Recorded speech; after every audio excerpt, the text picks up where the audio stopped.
Hey you and you and you, welcome to my channel. My name is Rufaro, and in today's video I will be sharing ways that you, yes you, can get into a graduate school program without taking a standardized test. So yes, you can get into a graduate program without taking the GRE and the GMAT, and here's how. The first one, which is a little obvious, but by not applying now, of course, would be having tried to take this standardized test during a pandemic. As we all know, when COVID hit last year, all the tests came to a halt. SATs, GRE, GMAT, they all came to a halt because people were trying to survive. People were trying to just live. Let alone taking a standardized test was not a priority. So you could have slid through with that one. The next point is find schools that don't require you to take a standardized test.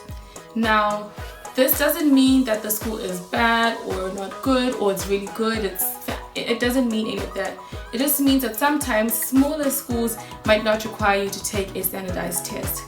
Why? Because they might be trying to get the enrollment up since they're just a small school, or they might be targeting people in niche, they might be targeting a niche category.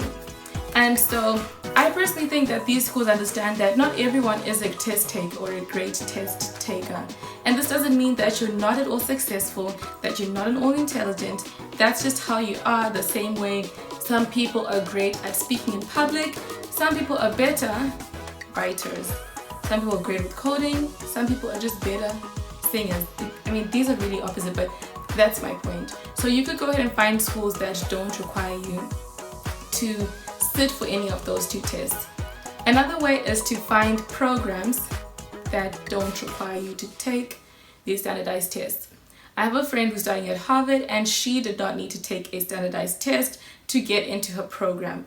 So it all differs because some programs really look at just your essay, your resume, your activities, your experience, because they know that just a single test does not mean anything in terms of you. A test does not make up your experience. It doesn't make up what you bring to the table. It doesn't make up your ethnicity or what you're going to bring to the classroom. So definitely look at those programs.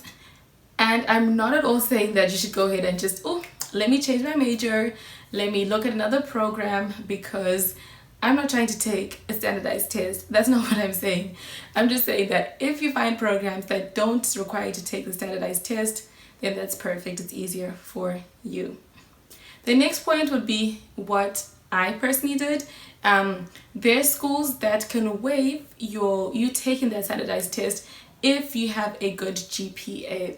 So some might say your GPA must be higher than 3.5, 3.75, or it doesn't matter, or 3.0.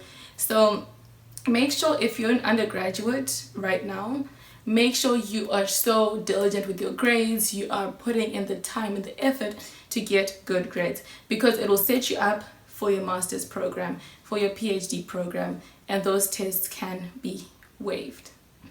Then the last point I would give is network. Network with your professors and also reach out to the university.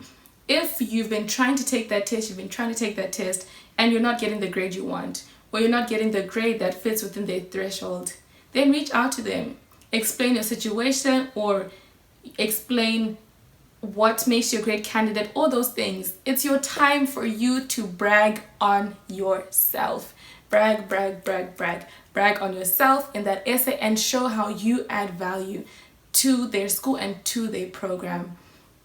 I would say also, let's say if you, again, when bragging about yourself, you then also need to make sure that you have a really good resume.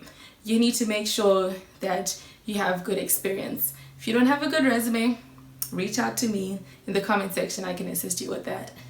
You need to make sure that your essays are on point.